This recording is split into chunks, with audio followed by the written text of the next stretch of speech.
what up, sports fans? All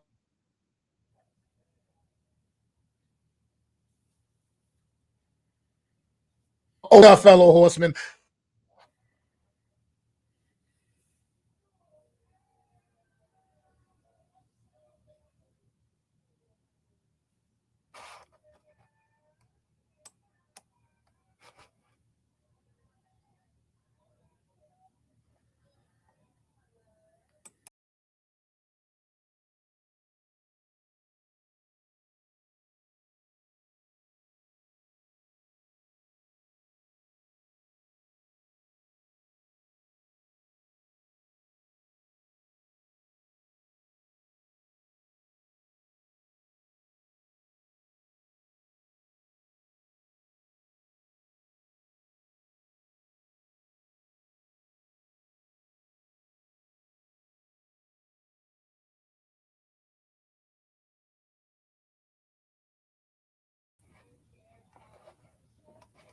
Sorry, ladies and gentlemen, technical difficulties. I closed myself out because I was frozen, and I think Mac is frozen as well, and he's rebooting. So, give us a moment. Um, these things happen on live broadcast sometimes. Technical difficulties. So, if you're out there listening, I'll fill in some of the airspace. I know somebody actually got mad at me once for doing that on a space once because it was complete silence. And I see somebody leaving now. Listen, we got a great show for you. And I think Mac will be returning soon. If not now, let me go just, I'm going to give him a call, see if he's.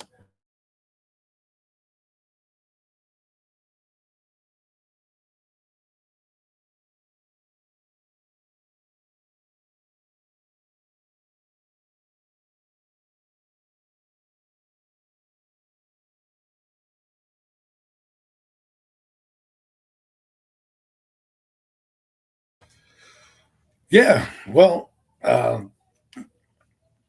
Mac is coming back. He's got technical difficulties, so we're just going to plow on. So the show we got for you tonight, we're going to talk a little bit about Dexter Lawrence. We're going to talk a little bit about WWE and everything in between, hopefully, that we can bring up. But we'll give Mac another minute or two to see if he can come on. But as you know, as Giant fans, what's going on with Dexter Lawrence and that drama. So when he comes back, I'm sure we'll get his take. Other news, the NFL draft is a week away. It's kind of intriguing. I was on the phone today with a friend, and he was saying, it wasn't really that exciting to him. I'm like, well, it's not exciting because nobody knows. There's no quarterbacks in this draft, really, right? And usually drafts that make exciting is like because you're talking about the quarterbacks, and then that just gets you the coverage because they're nonstop talking about quarterbacks 24/7, right? And so when you do that, you dominate and monopolize all the coverage of the draft, and so other players go down by the wayside, right? There are some intriguing prospects at the top of this draft. A lot of good prospects, and there's a lot of teams.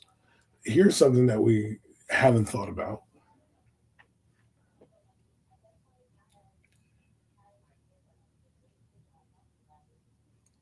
Something we haven't talked about really is, and here's Mac, was I apologize, everybody. sorry about that. I was just filling the time by talking about how the draft's not as intriguing as most people want it to be because I just said the quarterbacks aren't there the same way, so the coverage is not there with that. When they have a lot of coverage, and Matt can start the show, and I'll end this real quick, is the quarterbacks draw the coverage in the eyeballs. So that's why you don't see as much of it because there's a lackluster quarterback class. But Mac, you're back. I don't know if you started the intro, but I'm not going to get in your way anymore.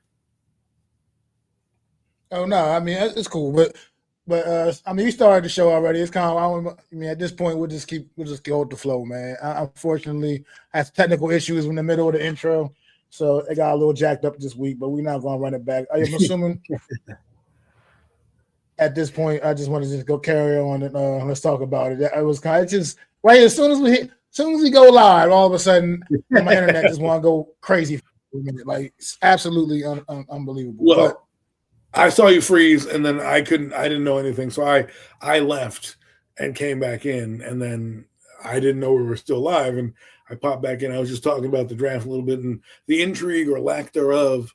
According to my friend, they're like, oh, our draft is not as exciting. And so I was filling the airspace talking about that. But I know we have a big topic on our hands, a 340-pound big topic to be exact. Mac, I guess, usually the host of the show. How do you want to get started?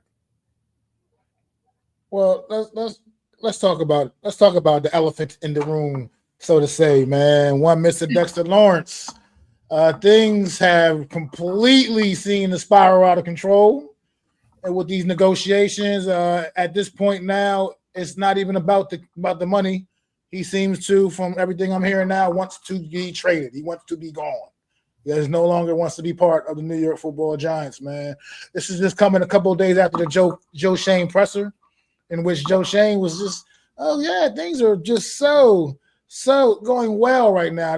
Things are moving along really well with Dexter Lawrence in negotiations. And later on that night, we heard that they came to an impasse. And now here we are a couple of days later, and apparently it's just completely blown up.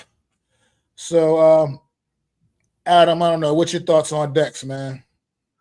Well, it's been a weird kind of couple of days because I've been listening to some, spaces and radio, and everybody has mixed feelings. Most Giant fans who are huge fans are using their heart and saying, I don't think he's going. This is just a ploy. This is a tactic. And everyone's like, well, look at Myles Garrett. Look at Myles Garrett. I'm like, why aren't we looking at two players, Quinnen Williams and Micah Parsons? We'll start with Micah Parsons first, because I know Myles Garrett did the same thing. He wrote a letter, goodbye, but he got paid. Well, he also was coming off a 20-sack season. Okay, the Giants understood what they were doing with Dexter Lawrence, and so they signed him early. And this is what you get, a bargain contract. But if we look at what the Micah Parsons situation happened last year, we were on this show or at the NFC East Roundup, whatever show we were on, you and I, and we said, we don't think this is going to happen. Can't possibly be traded. Nothing, this is just a negotiation tactic. Then what happened? He ends up going to Green Bay.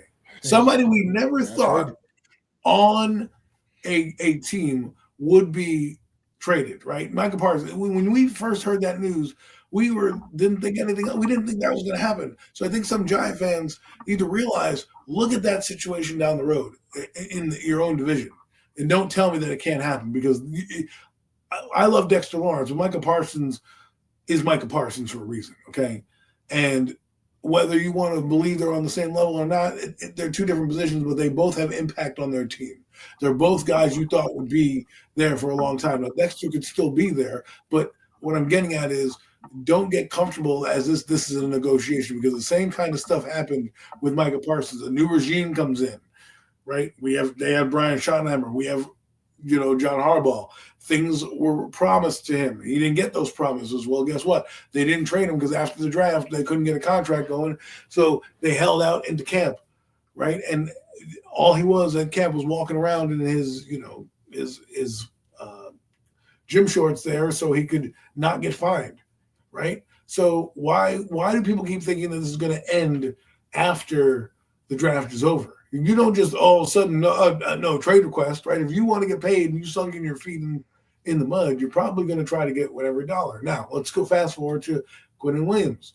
He was traded during the year, the same kind of timeline that Dexter Lawrence had. He's been asking out of New York for a couple of years now. They weren't going to give it to him. They were going to trade him. And then an offer came by from the Dallas Cowboys because they had an extra couple picks from trading Micah Parsons, and they were able to acquire Quinnen Williams for a first and a second. And that's where I think that the discussions are going to start.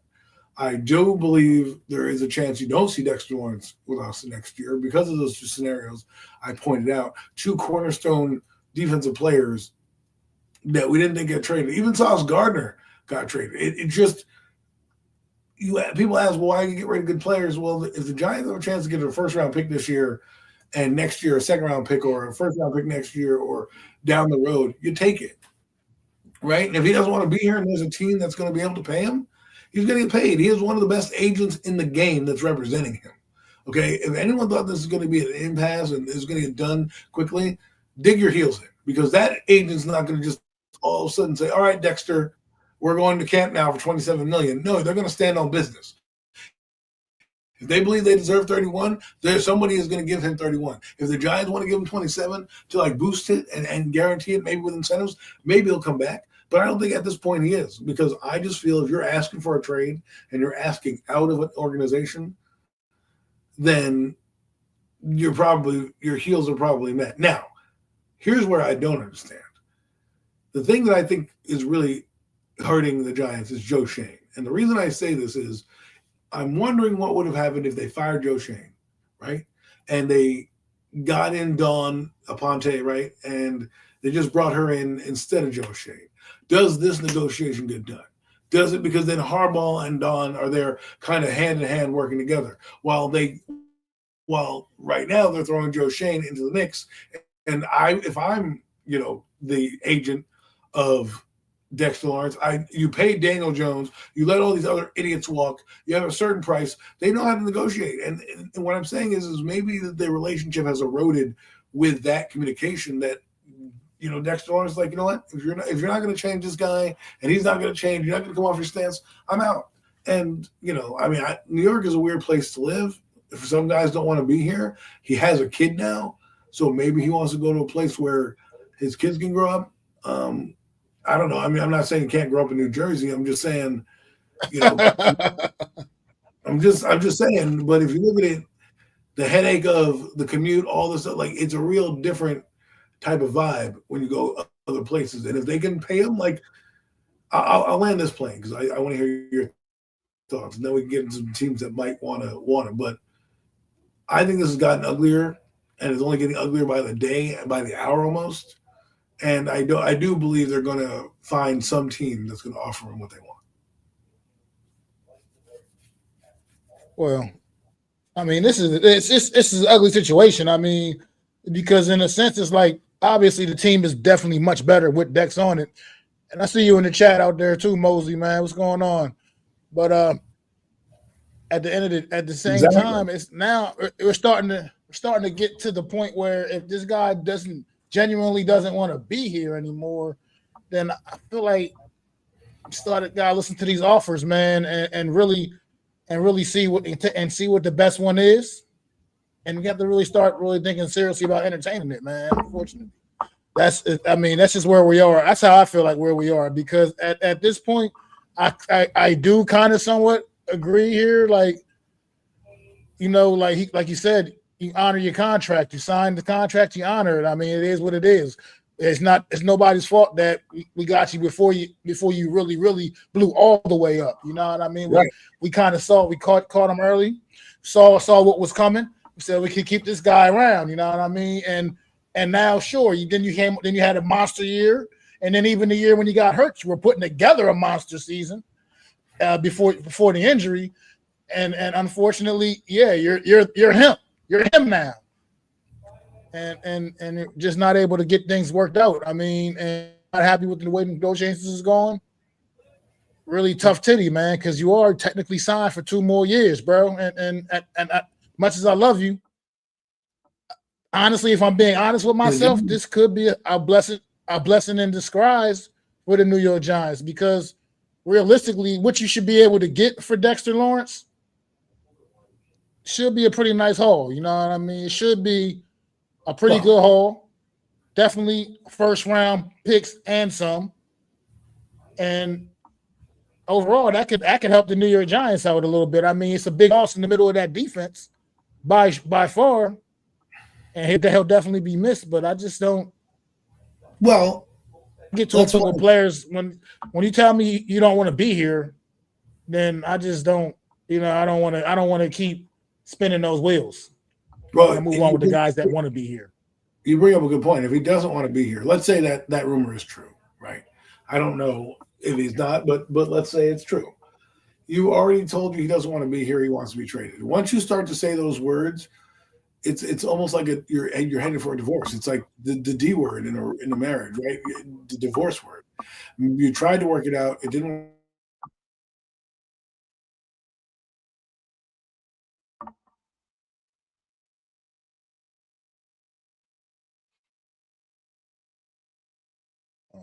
Comfortable working here, then you better be able to stand on that.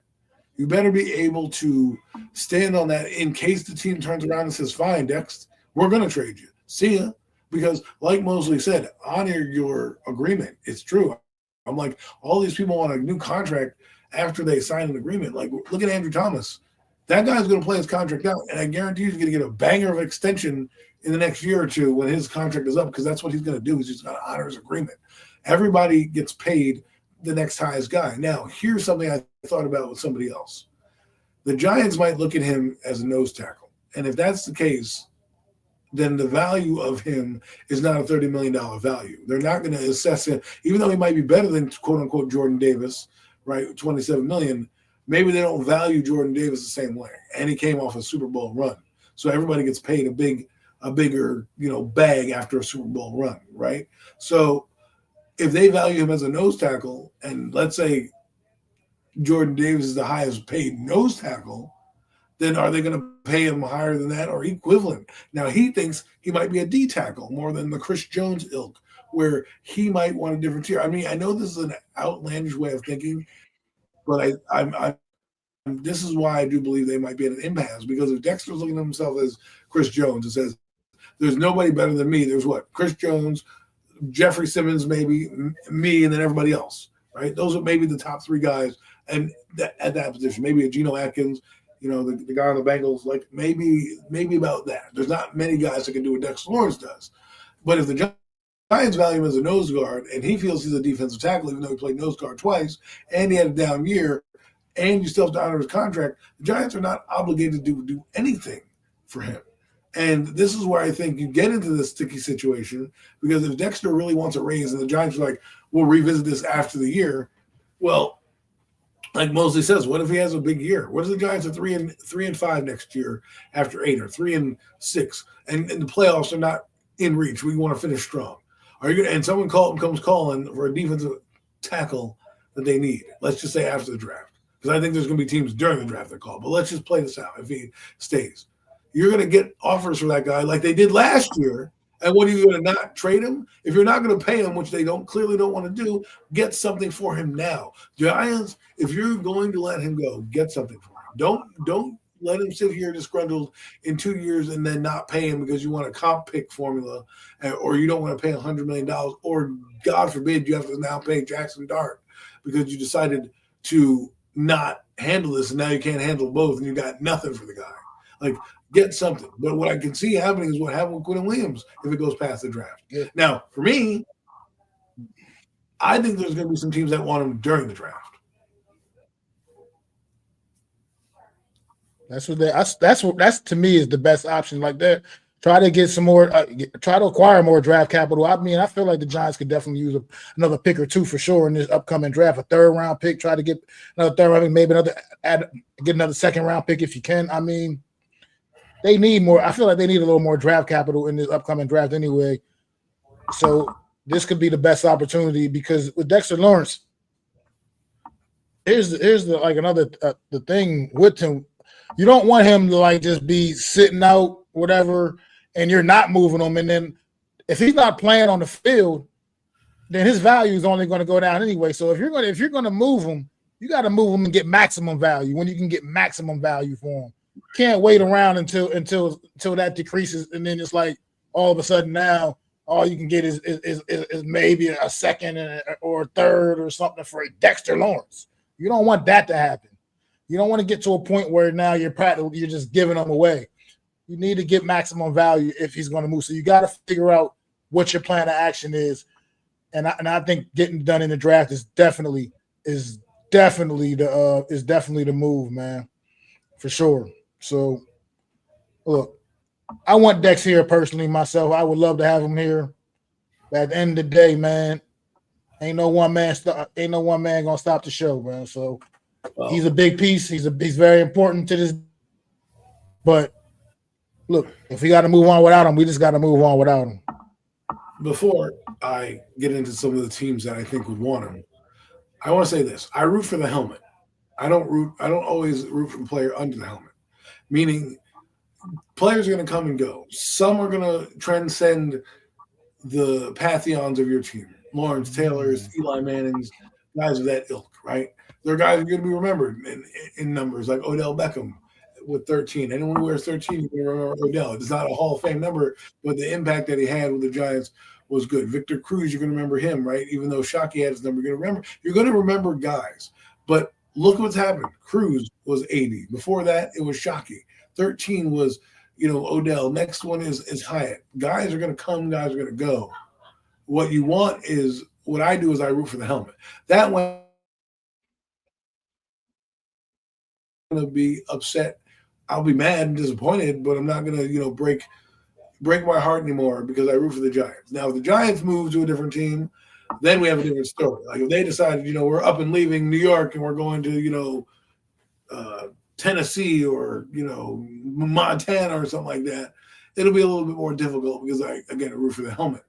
So I just want people to be out there with, it's not about Dexter Lawrence and winning and losing. We all know how good he is, and we all are fans of him, right? This doesn't mean I don't want Dexter. I'm just telling you, if you want to not have so much emotion and not have so much, blinders on, just look at the Giants and just root for the guys in the helmets and the helmet, not necessarily the jersey on the back, because that name always changes no matter what. Now, some teams that might want Dexter Lawrence. What'd you say? No, I said facts. Oh. I was just.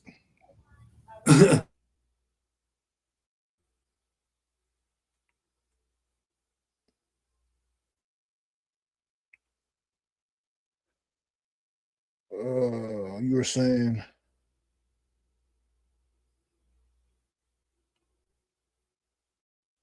Can't. I don't know. I lost you, Adam. I'm not hearing anything. Are gonna, never forgotten. But anyways, Chicago is a team I think that could trade for the Dexter Lawrence. I heard Detroit is a team that might be interested. There's a rumor about Cincinnati. I don't know how true that is, but teams like that, like Jacksonville, why they want to trade for him? They have Brian Thomas. He was been floated around as trade rumors, right? What if you got their first this year, Brian Thomas, and the second in next year's draft? Are you taking that for Dexter Lawrence? I mean, I might. Unfortunately, they don't have a first year. They don't have a first this year? Oh, I don't think they. Right. Fine. I don't think so.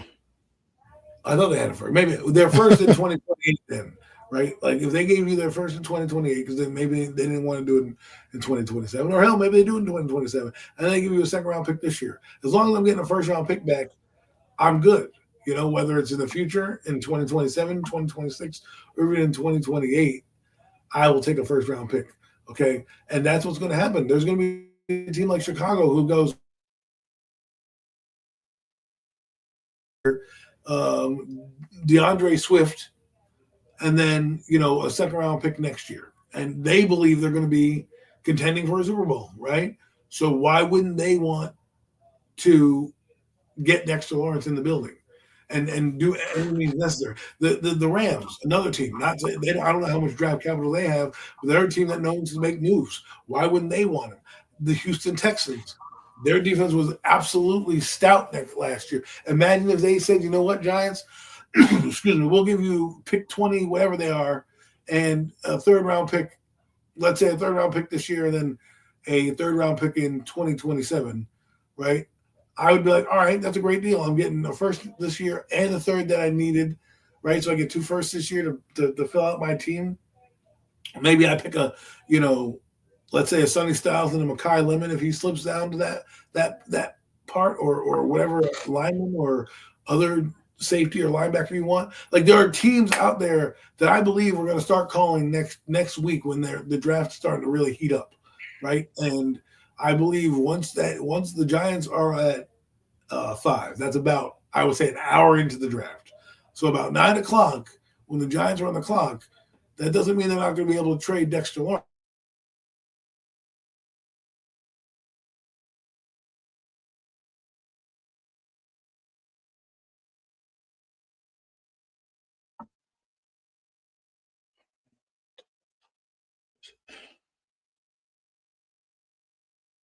quarterback.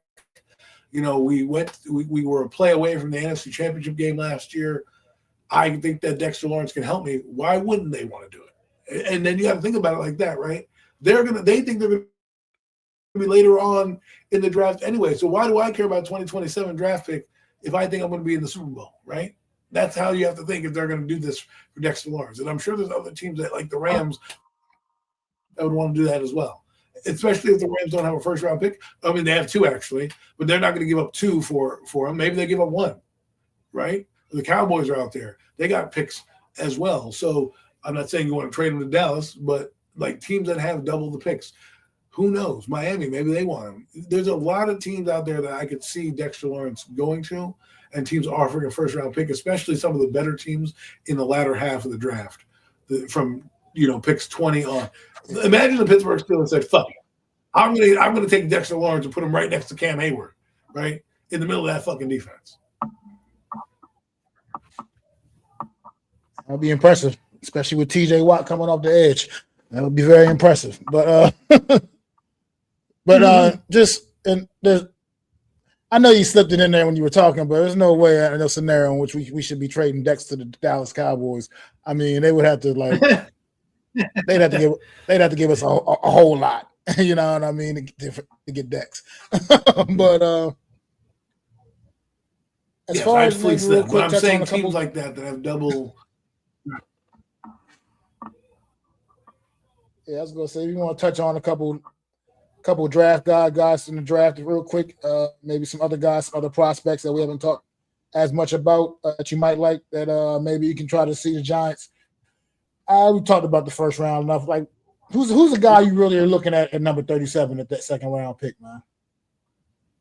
Well, there's a lot of guys. There's the linebacker from Cincinnati, Jack. I think his name is I forget what his name is. Jack Galladay, I think, or something like that. I like that. Like the guy from Texas. There's another linebacker, AJ Smith, I think his name is. He's a guy that if you could fall there and you don't get Sonny Styles, or AJ Wright, I think his name is. He's a guy that I'm interested in. And I'm also interested in a lot of like second round receivers. The kid from Alabama, I don't know why I'm so drawn to him. Like there's just something about him. He screams second round pick coming out of there. So I really think the Giants have to kind of play this close to the vest, because when you look at their needs, they need a guard, because I don't think their interior is that good. To be honest with you, I think there are a lot of stopgap players in their guard position. So I would look for the highest guard, like a Rutledge type of guy, someone along that ilk. If you decide to trade Dexter Lawrence, there's a couple D tackles. The one from Ohio State, he might slip to you. So that's a guy you can consider in the second round. So there's a few prospects. I'm not deep into it this year, so I can't give you full names. I can just give you helmets and like numbers, but that doesn't really help you, right? I mean, that's kind of bad. But mostly I'm looking at positions. If they don't go for a running back in the first round, I think they're going to definitely pick up another running back. I think they're definitely going to pick up another guard. I definitely think they are going to pick up a receiver as well. And then at 5, it's kind of interesting to think, right? We talk about 37. 5 is really going to dictate where you go with 37, because if you go safety, let's say downs, then I want the next best linebacker, right? Because that's what I need to fill out. And then since I don't have a third round pick, do I trade 37? Because that's something that nobody's talking about. The Giants may not trade out of 5, but I definitely believe they could trade out of 37. Like, especially if Ty Simpson's on the board. I think it's the most likely. Right. Especially with the quarterbacks that might still be on there that teams might want, right? Carson Beck's like rising up boards and stuff, Nussmeier. People are willing to take a flyer like the Cardinals. They might trade up, but let's just say they somehow want to maneuver around the draft, or a team that's behind the Giants. I forget who's behind the Giants, but they want to move up and get a quarterback or something. Like there are gonna be chances at 37, I think, where you can really recoup some of the picks. So that would be interesting. No one's really talking about that scenario. They're talking about 5. To me, this draft is intriguing, because I think there's going to be a ton of good players that are just overlooked because there's not a lot of sexiness in this draft. I think you're going to come back and relook at this draft and be like, why we didn't get certain players. But if you want to name the Surratt kid, the receiver, I'm interested in him because I think the Giants have a profile right now. They have about a diminutive receivers. We need a big guy. We need a guy that's going to be a red zone target, not just Isaiah Likely, but why not a receiver on the outside? So I know rambled. I know I gave you a few different positions there. I'll let Mac have the floor. Well, I mean, you said a lot of good names there. Like pretty much, like you said, what we do at 5 was 37, and you're right with the trade scenario situation. I can see us. It's more likely that 37 is the pick that ends up getting traded. We trade back a little later in the second round, pick up a third round pick as well, depending how much somebody wants to come up. I mean, that's a possibility. I think it's a legitimate possibility, and it could be the way they go. But like you said, it does. It strictly depends because, like you said, you get Jeremiah. Say you get Jeremiah Love or Caleb Downs in the first round with the number 5 pick. Then you're talking about Evan, like you said, probably looking at one of those linebackers or the best guard, like you said. I personally still like the kid. I love the kid out of Texas Tech myself. You know, it's funny. Rodriguez. I know you just froze. The Giants at 5 have a luxury pick, I feel. Like they can pick the best player out of a crop of great players. You know? Yeah. Like so absolutely. Like there's like what? There's Styles, there's Downs, there's possibly Reese, and there's Love, right? So there's 4 guys that could end up in the Giants' vicinity. Are you mad? And even a Cardinal Tate. Are you mad if they take any one of those guys? Not to mention the people talk about the linemen that they might want from either Penn State or Miami if they evaluate them high. Like I don't really feel like in this draft, outside of like drafting a punter, right? Number 5 to me is a luxury. You pick whoever you think is the best player available. And then in the second round, the third rounds, well, you don't have a third round, but the later rounds, start to pick need and depth because that's what this team needs, a lot of depth players, right? We need guys to fill in for when the Josh Azudus and the Evan Neals get kicked off the teams. Then the John Runyons walk. Totally agree, man. Totally agree. But let's move on, man. Move it to the big weekend, man. Out in Vegas.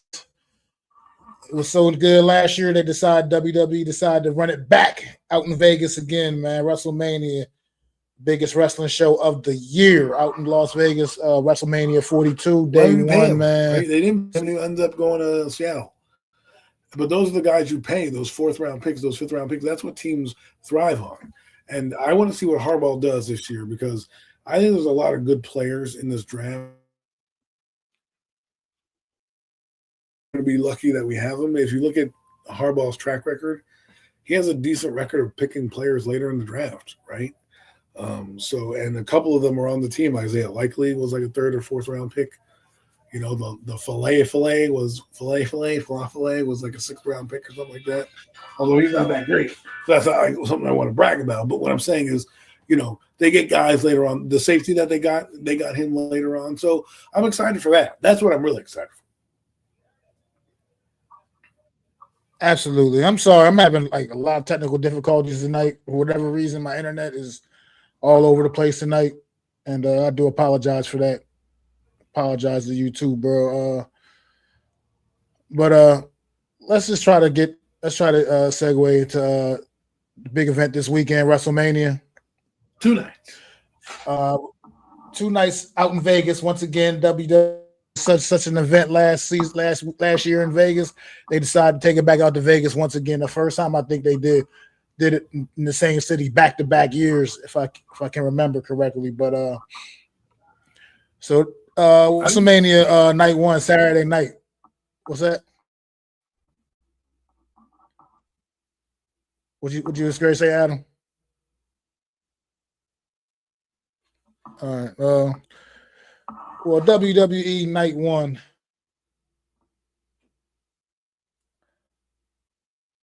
Saturday night. Sorry, folks. I'm looking up WrestleMania 41. This is what live TV does. 41. It was hosted in, wow, it was Allegiant Stadium back to back. I am surprised.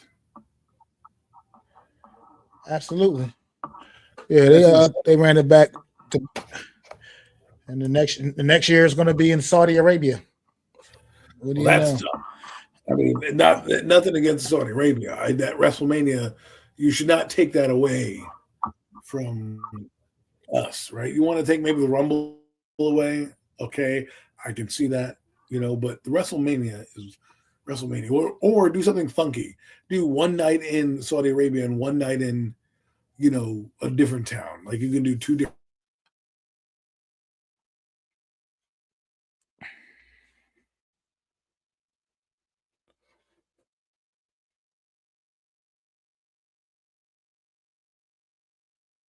WrestleMania Saturday and post up in two different cities. I guarantee you it would be a banger. Absolutely. But let's get to the card. Well, let's get to it. Let's get to the card. Night one. Night one kicking off. The first match of WrestleMania 42 on night one is going to be the 6-man tag match. Logan Paul, Austin Theory, and I Show Speed. Yes, the internet, YouTube sensation, I Show Speed. Taking on the Usos and LA Knight. Yeah. Yeah. So this match just got kind of put together in the last couple of weeks with a few antics, during after I Show Speed cost the Usos the tag team titles against Division. They put this, and then they had a couple more other incidents. They put this match together. Look, it might be a fun of the show, I suppose. What's your thoughts on this one? It's I don't know how I feel about it.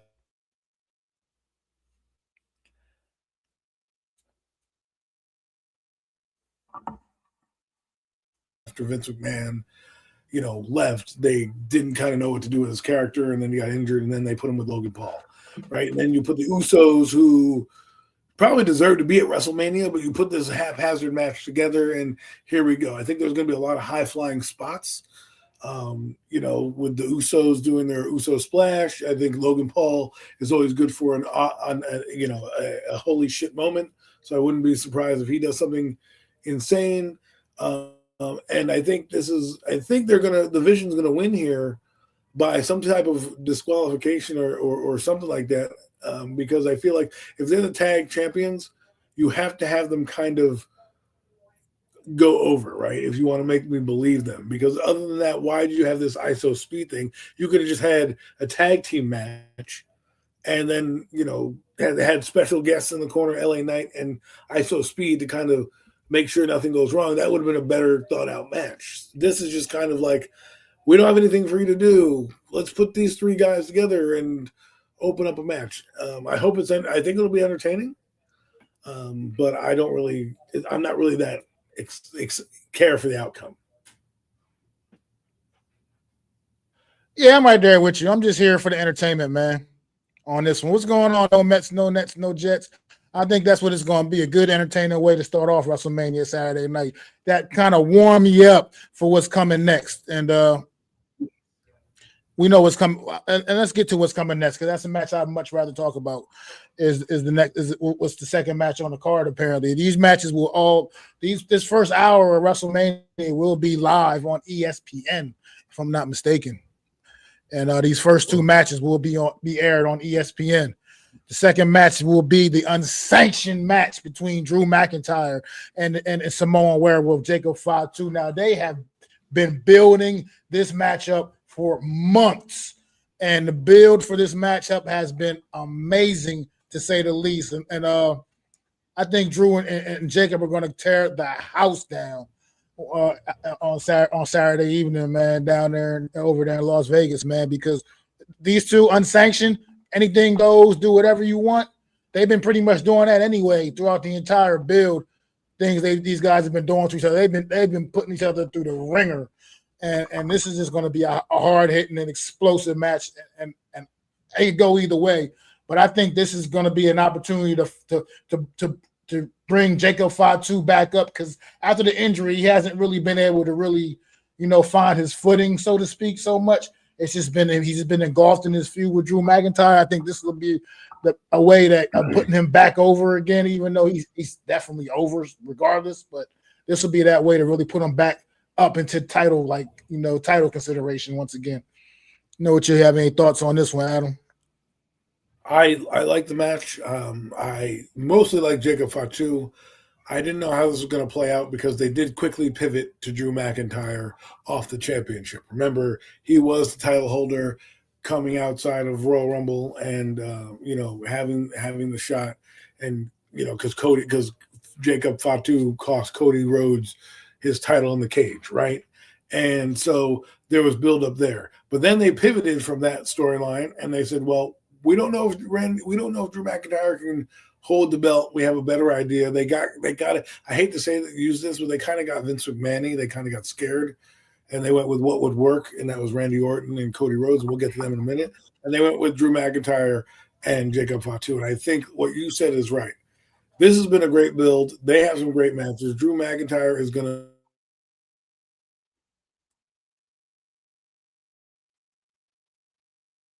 believe that he's going to go for a legitimate title, either the heavyweight title or the undisputed title. I need him to beat Drew McIntyre, and I think he will, because the Samoan Werewolf, he needs to start going on his own. Remember, he had the USA title. There's titles like the Intercontinental. I think he's a little bigger than that. I think he can actually go for a title like that, but I could easily see him fighting Randy Orton or Cody Rhodes for the undisputed title, and I can also see him fighting CM Punk or Roman Reigns for that title. So I really think it's going to be a crazy match. I think this match is going to bring the house down, like you said. I think people are going to forget about that first match. They're going to be like, Jey Uso actually had a spot in WrestleMania, because this is when WrestleMania starts, right here at this match. And I think this is going to be a tone setter. I think this will really get the crowd lathered up, and then it gets into the next match. So I think it's going to be fun. Couldn't agree more, man. Definitely couldn't agree more. Jacob Fatu. All right. Well, I don't know if these are in order or not, but we'll just talk about the women's championship match. Stephanie Vacor, the champion, La Primera, defending that title against Liv Morgan. This match is surprisingly also had a really nice build, man. These girls have been getting at it the last few weeks on Raw, man, been getting after it. And it's going to come to a head Saturday evening. I think with all the momentum right now, La Primera, man, she's her, man. Right now, I think she's really pretty much almost at the top of the mountain, I would say, right now in the women's division. Just the way she rose up from NXT, coming up into the main roster. I don't know if they just asserting her dominance. I don't know. I couldn't hear you, Mac, if you were talking. I was filling in. All right, my bad. Can you hear me now? Saw you rebooting. Yes. You can hear me now? Yes. Yes. I can hear. All right. Well, I was just talking about okay, La Primera. So once again, sorry for technical difficulties, but La Primera, I mean, I think she's right now, she's her.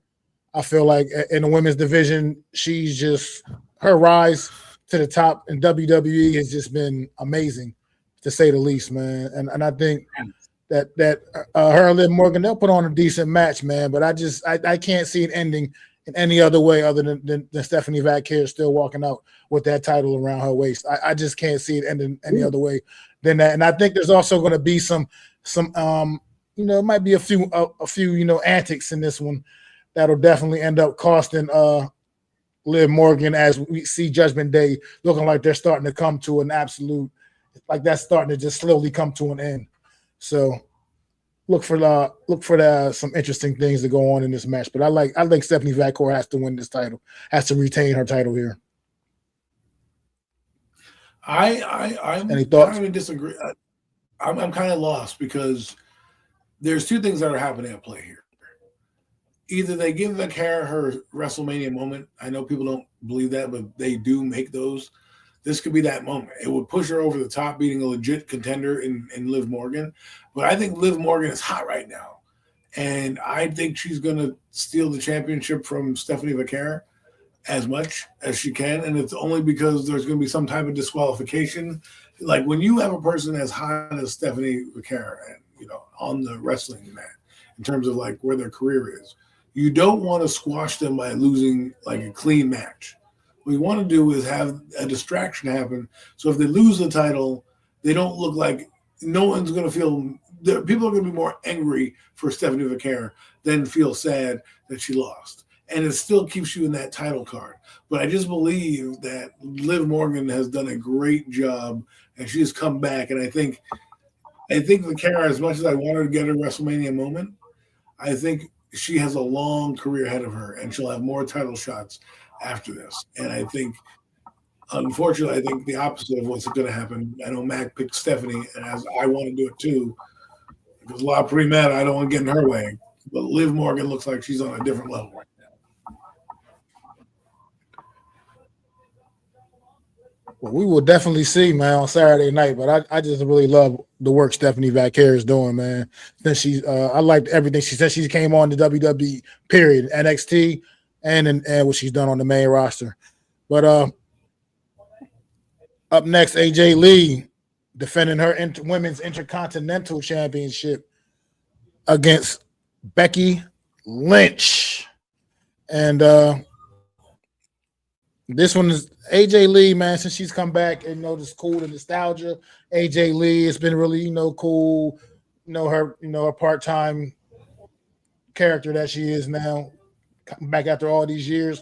But she hasn't done any real work with anybody really other than Becky Lynch the entire time that she's come back. She was being part of the War Games match back in November. So I'm just I don't know. I don't know how I feel. I think, honestly, just for the sake of WWE, to me, I'm just not a fan of part-timers holding down titles. I'm just never – I don't care who it is, who they are. If you're not there for the full ride, man, I'm just not really – I don't support them holding on to the gold. So I think I got to go with the man here, Becky Lynch, to get this title back off of AJ Lee.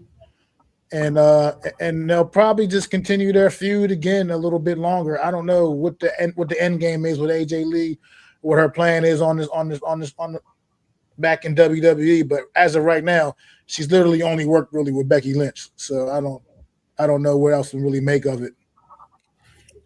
I think AJ Lee's going to win, and I think they want to legitimize her title run as an Intercontinental Champion, and the Women's Intercontinental Champion. And the Becky Lynch thing is always a good play, but I could see her winning, like you said, Becky. But I just think there's so much more they can do with AJ Lee, who's back, depending on how long the contract is. I don't know how long she wants to stay and do this. It could be a short term, but they did give her a title for a reason.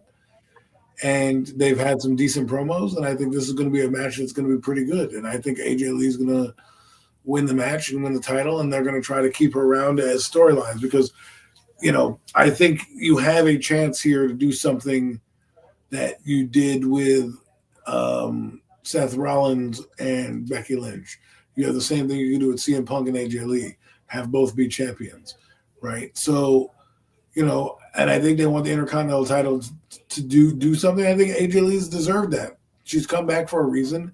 You want me to legitimize that she's the legend that you say she is? She's got to beat Becky Lynch. Becky Lynch can take a loss to AJ Lee and keep going, right? AJ Lee takes a loss to Becky Lynch. It tarnishes her whole legacy and what she stands for, right? Now, if she loses to Becky Lynch down the road at like Backlash, or she loses the title because somebody else comes in and helps Becky Lynch and she loses the title somehow, some way, fine.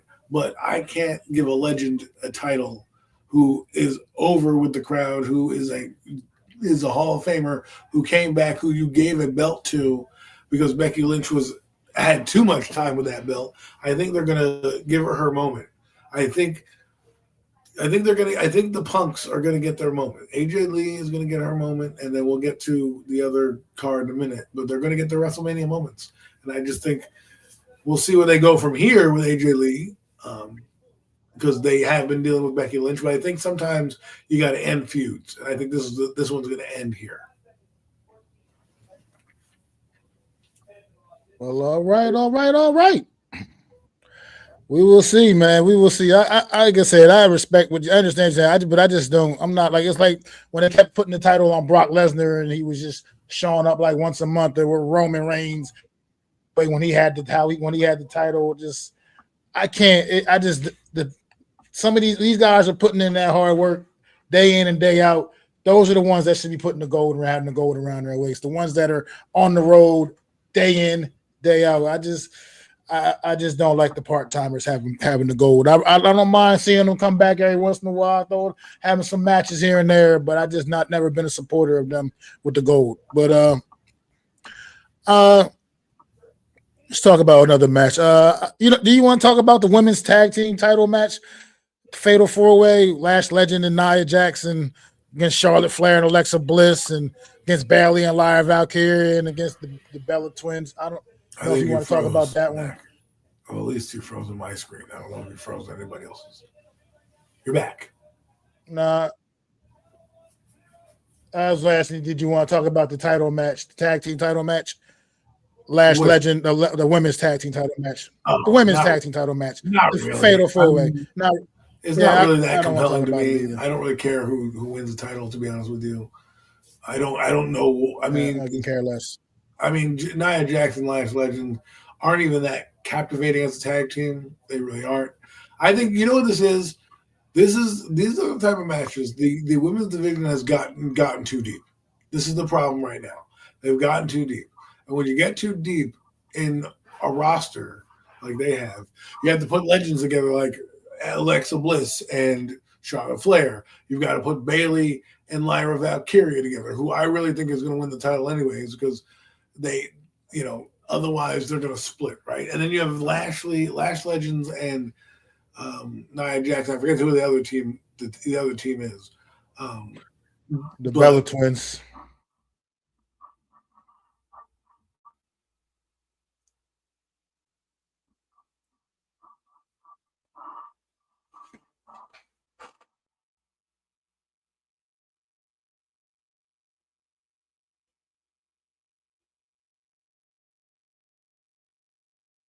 Hard. They're there every week. They deserve it. Alexa Bliss and Charlotte Flair, your time is up. Your guys are older. Go back into the heavyweight title picture. Lash Legend and Nia Jax do nothing. I'd rather see Lash Legend. This is more about Lash Legend than it is Nia Jax. But it's one of those matches that I'm going to go get a beer. I'm going to go to the bathroom because at the end of the day, the result doesn't really matter to me.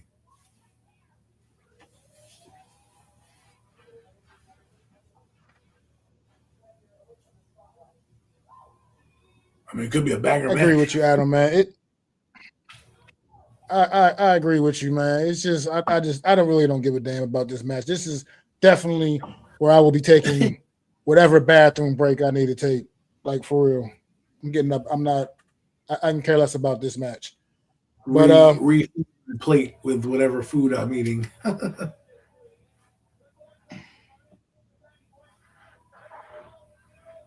But we're talking about the match of the night. Absolutely, man. And that is Cody Rhodes and Randy Orton.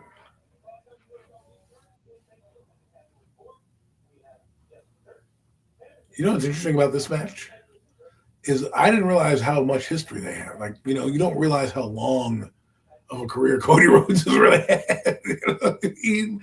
Like, geez. Yeah, absolutely. But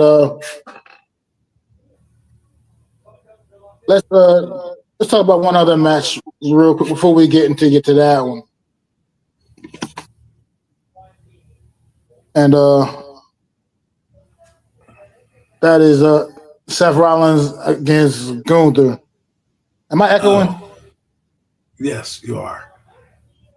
Hang on. I feel I don't know how I feel about that match. Like, I think that match is a hodgepodge match put together, right? Like, I like Seth Rollins, but what does him fighting Gunther do, right? Like, and I like Gunther. I think Gunther also. It's like they don't have any. Basically, this is when I talk about the roster being too deep, right? You've got to start to break off some storylines, and those two guys do have a history with the heavyweight champion CM Punk, right? I think Gunther was the one who took the title. That's the one that he took the title from. Uh, so he has a history there, CM Punk, and then you also have Seth Rollins, who is irritating at CM Punk, and they're in this match that has really no build and really no real purpose other than putting two superstars together to fill some time. There wasn't a storyline that was built. But I do believe if Braun Breaker is healthy or like cleared to do what Seth Rollins did, I could easily see Braun Breaker coming in and kind of helping out Gunther, not that it needs it.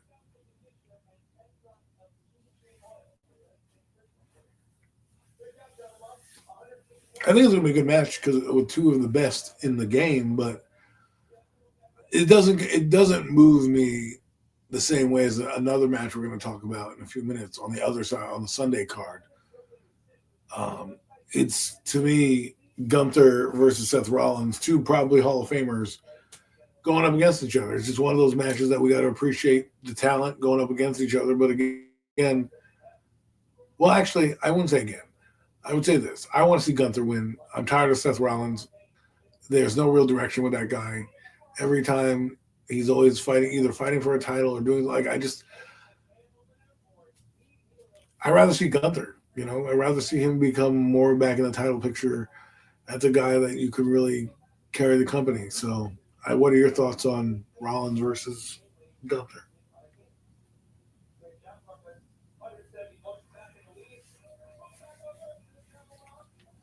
Yes, Mac is experiencing technical difficulties.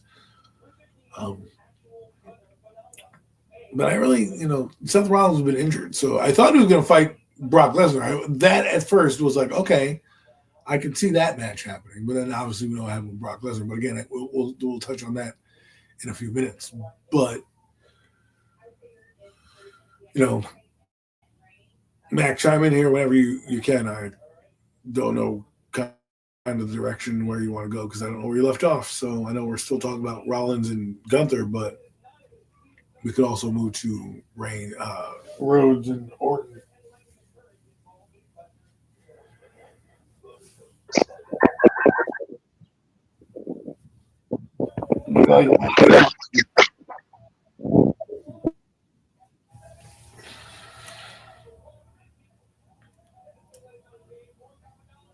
Mac is back.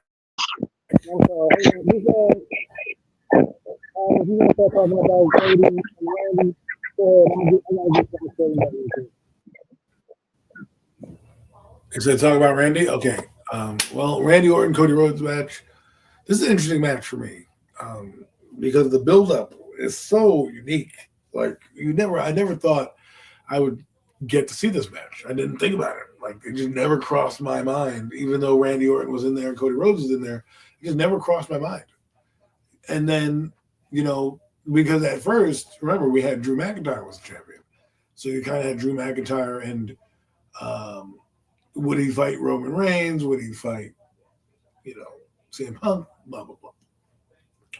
So then when they put the title back on Cody, it was like, well, who are they going to build up? And then you saw Randy Orton, come in and play a role. And I would love to see Randy get his 15th title, but there's a pay-per-view that comes on after WrestleMania. It's called Backlash or Revenge or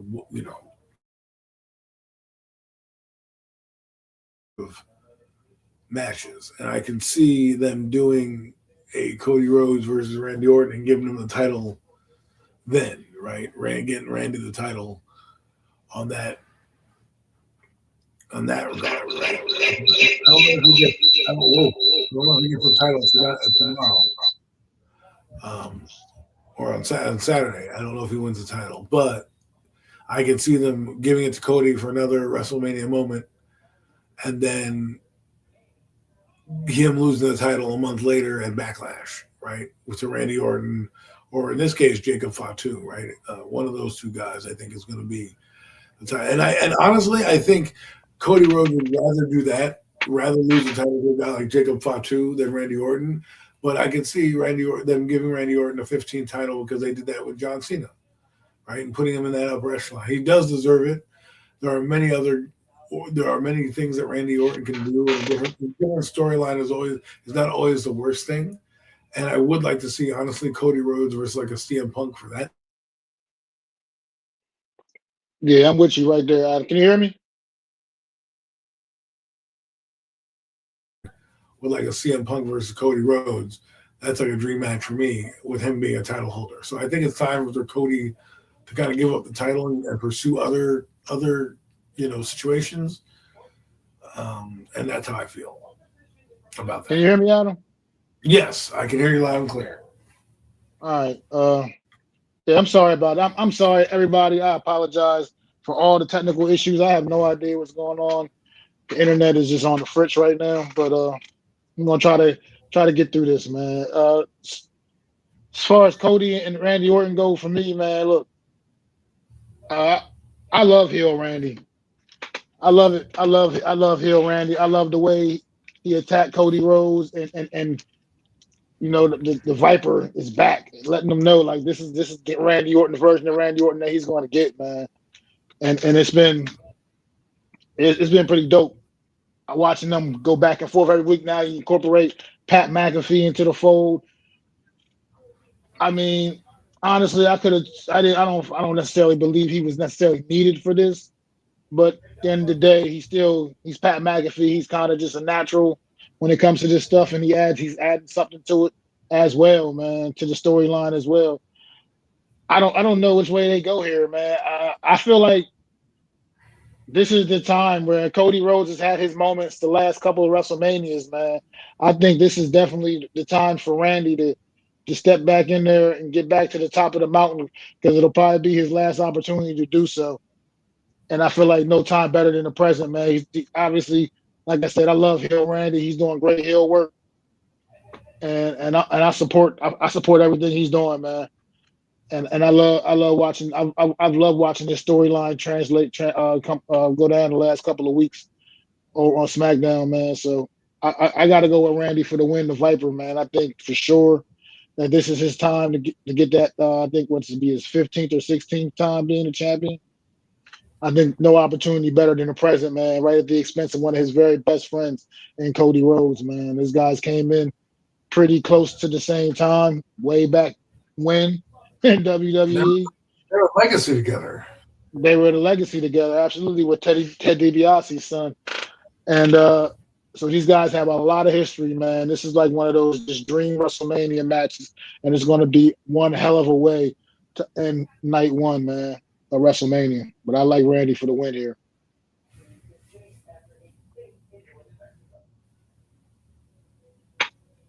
Sounds good. But are we ready to get to night two? Oh, yeah.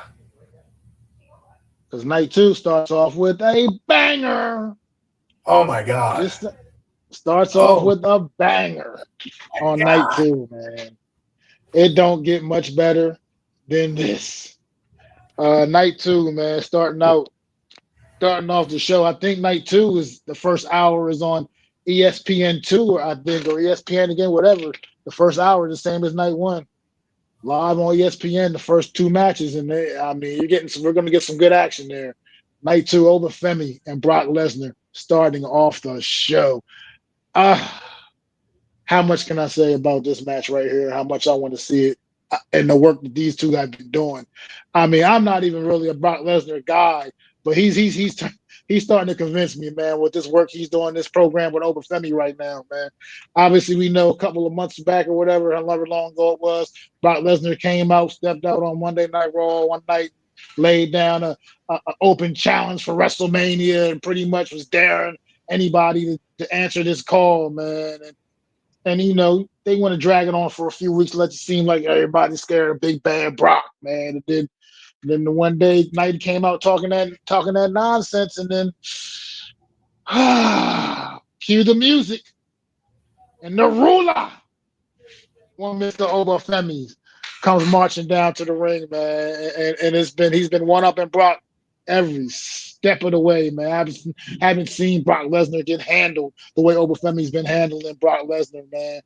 Oba's, if you guys are people aren't too familiar with Oba, he was an NXT superstar. He was a dominant champion down in NXT to the point where he ended up just relinquishing his title before coming up to the main roster because he did everything he did everything you could possibly do down there. It was just nothing more left for Obafemi. It was remnant of almost kind of remnant of Asuka when she was down in NXT years ago.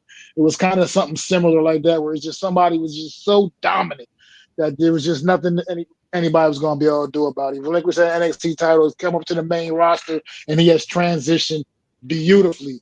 And right now, he is getting a big WrestleMania moment. As far as things go, in a perfect world,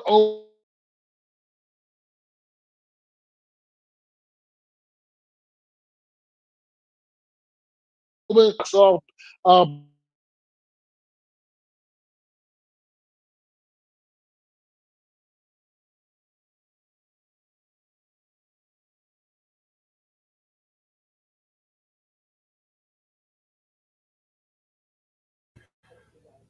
Talk about me and Brock Lesnar. Give another second or two, maybe he'll come back.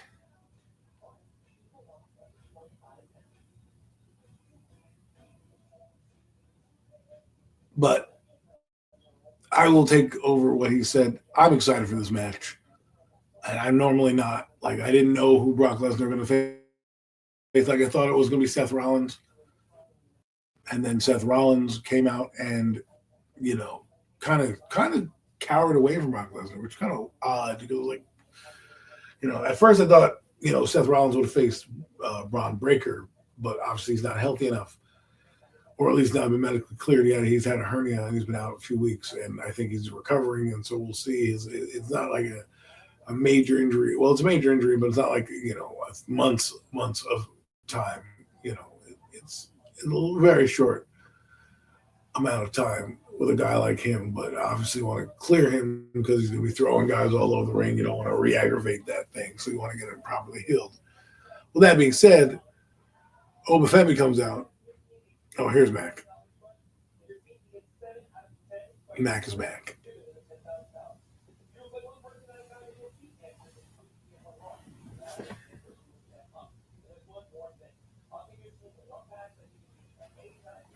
Well, I think Mac is back and still having some difficulties.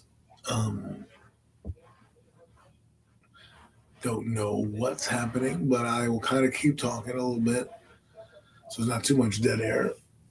But I like Obafemi here. I didn't know much about him. Again, I'm not a huge NXT fan. I probably should be, but there's a lot of wrestling I watch, and I don't want to saturate, my TV and my family with wrestling.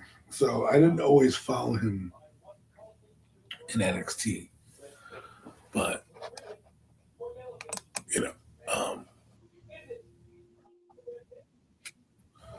I think Mac is back now. Let's see if he.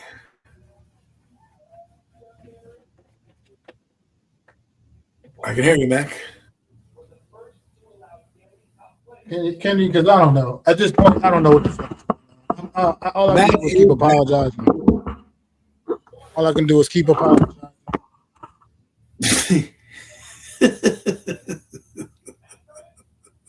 Today is not your night. But we were talking about Mac. You were talking about Obafemi and the match with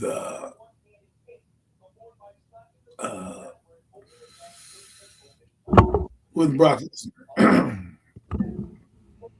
I think it's gonna be a great match. I really do. I wish it was no holds barred, but those guys that big, I want to see them throw each other through tables and shit, or falls count anywhere match. Yeah, I feel you. I don't know. I don't know if I got cut. What did I froze up when I was in the middle of talking about the match? I don't even know at this point. Can you hear me? Well, what are your thoughts on Obafemi? Are you yes? Are you excited to see Obafemi and Brock? I'm absolutely. So I guess you didn't hear anything I said. Obviously, when I went on that whole yeah, Obafemi. I mean, what he did, what just watching his career unfold, man. Obafemi, what he's done, coming through through NXT, where he was so dominant that he had to end up relinquishing his title, a la like the same way Oscar did. It's just been amazing to watch him his rise, and then coming out and the things he's done to Brock Lesnar over the last several weeks on Monday Night Raw, just plain incredible. The only way to really cap this thing off properly, in my opinion, is to have him is if he goes on and completes it and wins this match. I don't know if that's how WWE sees it. If they want, if I mean Brock Lesnar, does Brock Lesnar really need to win? No, you Brock fucking Lesnar. No matter what, you're gonna go away. You're gonna go away and be gone for whoever knows how long. Anyway, so let's put Oba all the, not that he's not over, but let's put him all the way over. Let's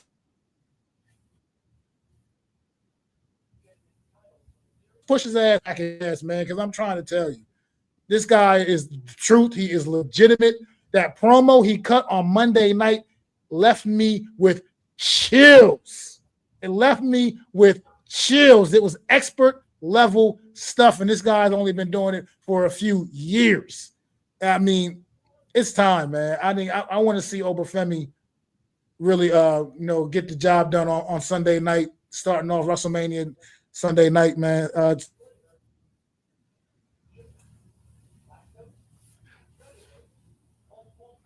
I mean, I'll. I hope WWE.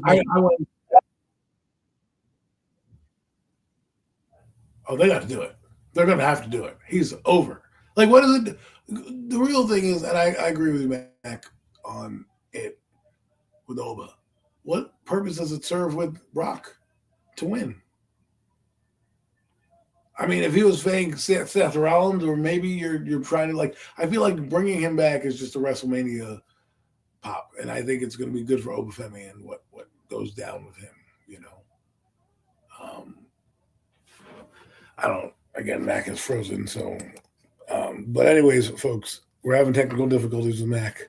When he comes back, he'll be back on stage. I think he's back now. But Obafemi, we got to move on to the next match because we've kind of hung on this match a little long. But Obafemi is going to be your winner, I think, on Sunday night to start. I think that's a great start for him. And I think big and better things are coming for Obafemi next year, or this upcoming year, right? Because WrestleMania can help with the WWE. I like Randy Orton. I like Cody Rhodes. I think Cody Rhodes needs to go after a different title. I think Randy Orton, if he's the title holder, needs other sharks swarming around, such as Fatu and Obafemi. And those are the type of matches you want to see and build up.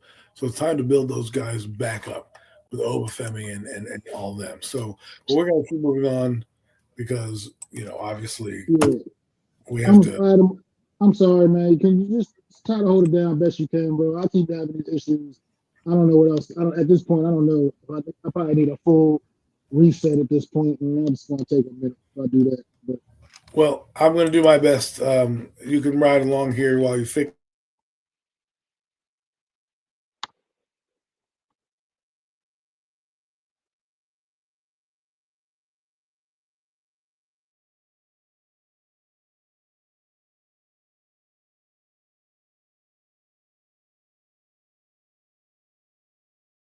Even on air anymore. I am on air. I'm still.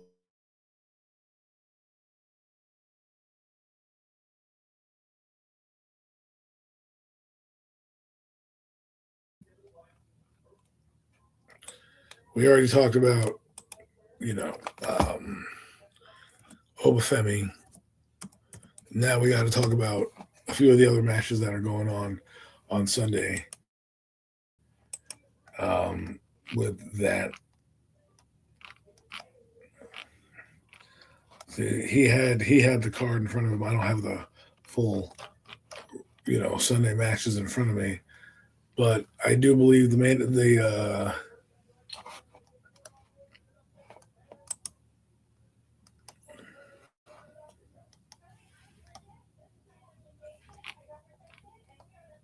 we talked about Brock Lesnar. Oh, the United States Championship: Trick Williams versus Sami Zayn.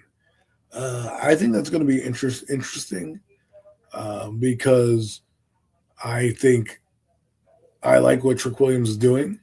I think he deserves a title shot, and this is a good title to start him as he builds up to a main eventer. He's got the build for it, and I think him beating Sami Zayn, God bless him. You gave him a championship because obviously you're going to probably. I wouldn't be surprised if Trick loses this match because they would want to give Sami Zayn his WrestleMania moment, and then again in the following match, like the rubber match or the grudge match or whatever you want to call it, then they'll have Trick Williams win. But I think Trick Williams will put on a good show. So that's something to think about when you have in this game. So night 2, let's do this. So we talked about Trick Williams. That's going to be good. So here's how the matches go. Brock Lesnar starting first, right? Then the next match is the Intercontinental Championship match for the ladder match, which is insane. And I think that's going to be a good match. This is the young guys like Penta, like Javon Evans, like Rusev, like Dragon Lee, like JD McConnell and Rey Mysterio. A lot of high flyers. I don't think Penta loses this match, but if you do, I would like to see Javon Evans get it because Rusev, doesn't really move the needle for me.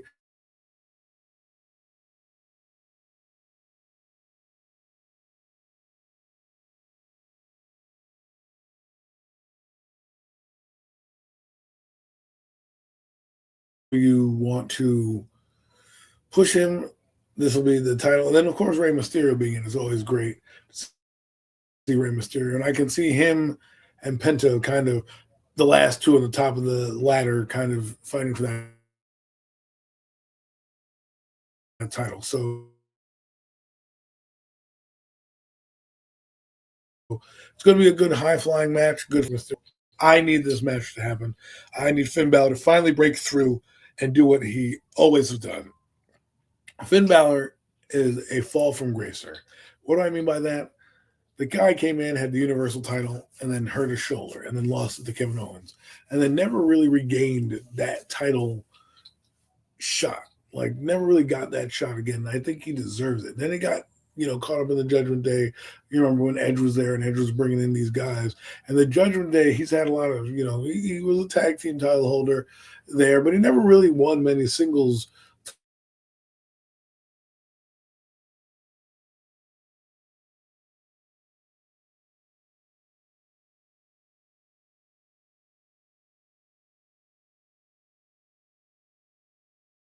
What he is not. I do hope that Dominic Mysterio does lose because I'm tired of Dominic Mysterio.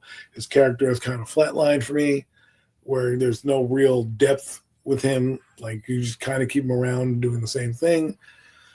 So that is that. And then the next, we already talked about the United States Championship match with Trick Williams and Sami Zayn.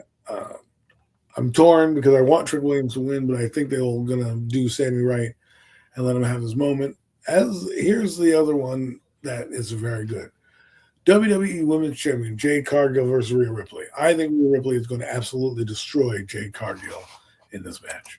Absolutely, positively destroy Jade Cargill. I think Jade Cargill has had a horrible championship run. I don't think she's done anything. I think you're starting to see her form a faction, which is a little too late in my eyes. I think she's going to lose the title, and then she can form that faction with B-Fab and Michin, right? But I think Rhea Ripley gets the title back. She's been hot. She deserves it. And, I just think Jade Cargill, while she looks like Tarzan, she doesn't have everything together yet. Her mic skills are a little not fully refined. Her wrestling, she hasn't cut many great promos yet. And I just think her championship reign hasn't been something to talk about yet. She's not like a Bianca Belair who came in and kind of took WWE by storm. Rhea Ripley is becoming a legend. I think she cements herself as one of the top women of all time by taking this title and really pushing it up. And I think with Rhea Ripley, you're going to get better matchups down the road, like a Bianca Belair, maybe an AJ Lee, maybe, something like that. Jade Cargill still has some time that she needs to build on. I think having a faction with her being the leader of a group will really help elevate her character. Well, I kind of disagree a little bit with just the result. I don't disagree with what you said about Jay necessarily. I just think that this is the reason why they really made it a point to want to put her in this spot with Rhea Ripley, because when you look at Jade Cargill, she's like a damn superhero. I mean, she just does, like straight out of a comic book. And WWE just loves that, man. They love that stuff. And this is how they feel like. I think they're going to finally put Jade truly over and give her some credibility by having her actually knock off who I believe is the absolute pinnacle of the women's division right now. One Miss Rhea Ripley, man. I think it gets no better in the women's division than Rhea Ripley in WWE currently. And I think she is the top of the mountain. She's just like when you form like Voltron, Rhea Ripley is the head. I think this is what they want to do. They're going to have Jade Cargill chop that off. You see, they brought in the faction with her, forming a faction. Her baddies. Anybody follow Jade back in AEW? She had the same faction once, also called the Baddies. So she's now brought that gimmick to WWE as well with Meechin and B-Fab. Don't know how I feel about those two being the baddies, but nonetheless, that's where we are. And I think this is the moment that they're going to use to really try to convince the WWE world that Jade Cargill is a legitimate champion. Because I agree, the title run thus far has been nothing to even talk about whatsoever. And yeah, she's gotten better in the ring, but she's still definitely clunky at times. And once also the mic skills, she's not believable with the microphone in front of her hand. She hasn't cut that promo like what I just mentioned about Obafemi a little while ago, where Obafemi literally gave me chills on Monday night with that when he cut that promo on Monday night. I mean, that was top level stuff. You think the guy was doing it for years with the way he cut that promo on Monday night. Jade definitely doesn't have that in her, doesn't seem to have that ability. And I think this is the moment WWE is trying to use to really, really try to convince the WWE universe that Jade Cargill belongs in the spot that they put her in. Because like I said, when you look at her, she looks straight out of the comic book, man. She does look like a superhero that she likes to portray, man. She's one of, anybody doesn't know, Jade Cargill is one of those ones. You'll go to Comic-Con, you'll catch a Jade Cargill table. She's definitely a big fan of all that, the Marvel universe and all the comic book stuff, and she's into that. That's one of her things, and she looks like that when you see her, and she's got a long way to go. But I think this is the moment they're going to use to really put her, try to put her over and convince to the WWE fans. Well, I want to agree with you, but the problem has been her buildup has taken a little while longer. Because when she came in, the Storm was coming. I loved every minute of her gimmick. It reminded me of Storm from X-Men, But then she comes in, and then you have lackluster matches. She has a lot of power, Don't get me wrong. She does do a lot of things. I don't think her losing to Rhea Ripley takes her shine away. I think the reason why the title is going to move to Rhea Ripley is because it's been such a lackluster build with the championship in her hand that I think if she can come back with the faction and be just a terror and terrorize people like the Judgment Day does, and then she can rebuild herself back up on the chase and the come up. I think that's what's going to be better for her, And then the WWE can move on with Rhea Ripley as a champion, and then build up characters that deserve to be built up, like and Tiffany Stratton coming back and fighting her, and those type of dream matches, B Lashes coming up, and that type of stuff. Valkyria, like that's what I want to see. Those type of women doing what they need to do to get there. And I think Rhea Ripley helps push that storyline along more so than Jade Cargill, who still is green behind the ears because she didn't have NXT. She had AEW. She came in with AEW, if people remember. And she was a beast in AEW. Didn't have to talk in AEW. All she had to do was beat people up in AEW, and it worked. But when you come to WWE, part of the gimmick is mic work, right? You just can't beat up everybody forever without either a manager or some type of mic skills. And I think her losing and then getting the faction to kind of grow. Maybe I'm wrong. Maybe you're right, and she'll get the faction and be good. Maybe that's what they need. Maybe you're right. Giving her that faction will push her, but to me, it's tough because the WWE likes to rely on what the WWE universe wants, and they don't like forced champions. And I think Rhea Ripley is more what the WWE wants right now, and Jade can build herself up behind the faction. Yeah, I just it's just my history with WWE, years of watching and knowing how they do what they do. Jade Cargill is everything they want in a women's champion as far as the look. And they base so much on the look that I just feel like this is the opportunity that they're going to try to really put her over with the fans and with WWE Universe and give her that credibility victory that makes people try to turn people into believers. But it could go either way. You're right. I mean, right now we know who the better woman truly is, but I'm just basing off of what WWE, how they kind of do business and how they do things. Let's get to the main event, man. Let's get to the main event. CM Punk, Roman Reigns. Obviously, the build for this match has been absolutely brilliant. It's been a long time coming. CM Punk, Roman Reigns taking jabs each and every week at each other, making it personal. Really just adding that extra something on to all of this, man. Adam, what's your thoughts, man, about this main event?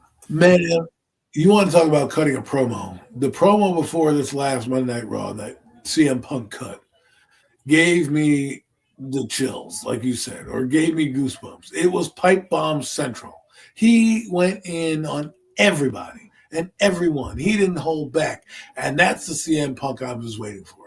Because remember, he was like, oh, you want to CM Punk pipe bomb? Bang! That was the pipe bomb. And I mean, last week was more of a show of respect, like, okay, like we're going to do this. I'll see you at WrestleMania because it's the last Monday Night Raw before WrestleMania. But that promo he cut the week before, I'm CM Punk and I approve this message, was absolute gold. Absolute gold. And it really set the tone for what I believe is going to be a banger of a match.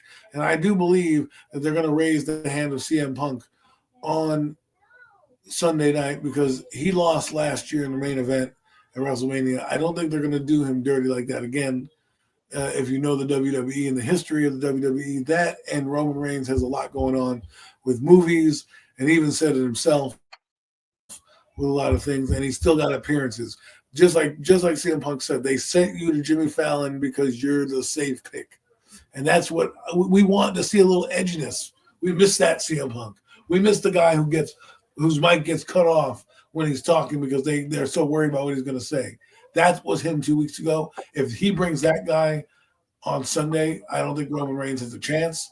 I don't know about you. I don't like Roman Reigns the same way as most people. I think he's been like CM Punk said, a manufactured champion because he had the bloodline helping him out a lot and doing a lot of things for him. So while he does have that reign that he had of the 1,300 days or whatever it was, I think when you reign that long and you beat Bruno San Martino and you beat a lot of these other guys in terms of title reigns, you kind of you kind of don't need to deserve a title. And CM Punk deserves a good defense of his title on the grandest stage of them all to culminate in his career. Now, after WrestleMania, you want him to lose the title to whomever that may be, whether that's Cody Rhodes, Fatu, whatever big name you think is going to help elevate him, fine. But he needs his moment. And I do believe because of the circumstances with Roman Reigns and a lot of the things he does, he will get that moment. And I will be disappointed if he doesn't. I mean, I'm going to get over it because I'm a grown-ass man. But I can't see another part-time champion. Punk has been there. You want to talk about the lack of champions that Jade has, it's been the opposite for CM Punk. Every week he's got somebody he wants to fight. Every week he's out there, busting his ass, cutting promos, and being a part of teams. He is doing it. And I don't think he gets enough credit for it. And I think they chant his name, like Roman Reigns said, for the last decade. When Roman Reigns leaves, they're not going to chant the same way that they do with CM Punk. I just don't think he has that impact. I think he's good for this generation and their championship, but I think it's CM Punk, and I'm going with him. That's my guy.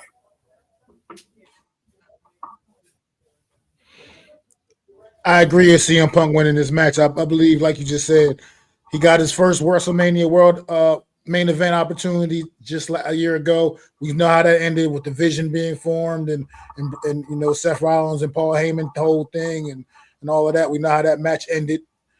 So he got the opportunity to be in the main event at WrestleMania a year ago, but he still came up on the short end of the stick. This year he kicks down that door, and gets the big win over Roman, and this has been just going, festering for almost a couple of years now at this point. This has been like something brewing, and now it's going to come to a head, and it's going to be one hell of a way to end Sunday night and end WrestleMania night too, man. I think that CM Punk is definitely going to win this. He's definitely won the war of words, and I think he's going to get it done in the ring as well, man. I just think this is what he's come. This is the moment that he came. This is what he came back for. To get to this moment right here. And I think this is finally when WWE is going to give him that WrestleMania moment. He's had some, he's obviously competed in several WrestleManias and had big moments before, but this is the one right here. This is what he came back to WWE to do. And also, like you just said, another just to know, not to be, beating dead horse, but yeah, I'm part-timers to me just shouldn't be holding the titles, man. They should not be holding the gold. Roman Reigns, if he wins this, we won't see him again for like another month or more or whatever. And I just don't support that. And I hope that WWE does the right thing and CM Punk walks out of there on Sunday night with the gold around his waist. Because like you said, he's there each and every week and he's a fighting champion. And that's what we want to see. That's what I personally as a fan want to see, is a fighting champion, somebody that's going to be there week in, week out, putting the title on the line, whatever it takes, man. Taking on all comers, not ducking anybody, not hiding from anybody. And like you said, this is going to be, this one's going to be hot. This is going to be spicy. You know what I mean? Spicy. But before we wrap it up real quick, I just wanted to touch on a couple of the other matches real quick that I didn't get to while I was getting my stuff, fixed up. Once again, I do deeply apologize to anyone that was listening to all of my messed up, technical issues I was having. And I definitely apologize to you, Adam, because you've done a great job holding it down today. So I really appreciate you, my brother. No worries. But thank you. But yeah, the ladder match, man. Penta defending that thing in a 6-pack ladder match, man. Oh, some more great, just young talent in here. Rusev, I don't know what the hell he's doing in this match. He just doesn't belong, to be honest. I mean, I don't know what they made them throw Rusev in this match for, because it's going to be high flying everywhere in this match from everybody else except for Rusev. Obviously, he's just not that guy. Yeah. I guess they're putting him in there for the power element, to be the big bad bully of the match, I guess. But he to me, he didn't really belong in this one. And they threw Ray in at the last second to make it a 6-pack. And why not? This could possibly be Ray's last WrestleMania for all we know. Hall of Famer, throw him the bone, man. But Javon Evans, another guy from up and down the NXT, man. Him, the work that Oba, Javon, and Trick Williams have done coming up from NXT. They were superstars down there, and they've come up and transitioned beautifully to the main roster, and they are also working at superstar levels on the main roster. All three of them, man. I want to nod my hat to all three of those guys, man, because we usually see that when the NXT stars get called up, they kind of get derailed, a la Carmelo Hayes, a guy that who Sami Zayn took the title at the United States title off of, and these three have come up, and it's just been enjoyable to watch, man. Trick is so over right now with the crowd, and I've heard some rumors that it's going to be a little, Trick's going to kind of go babyface in this one, and Sammy's going to end up going full-blown heel, because as you see the reaction Sammy's been getting the last couple of weeks after the way he took the title off of Carmelo Hayes, and Trick Williams, every time his music hits, man, whoop that Trick, you hear whoop that Trick, that crowd goes absolutely bonkers, man. So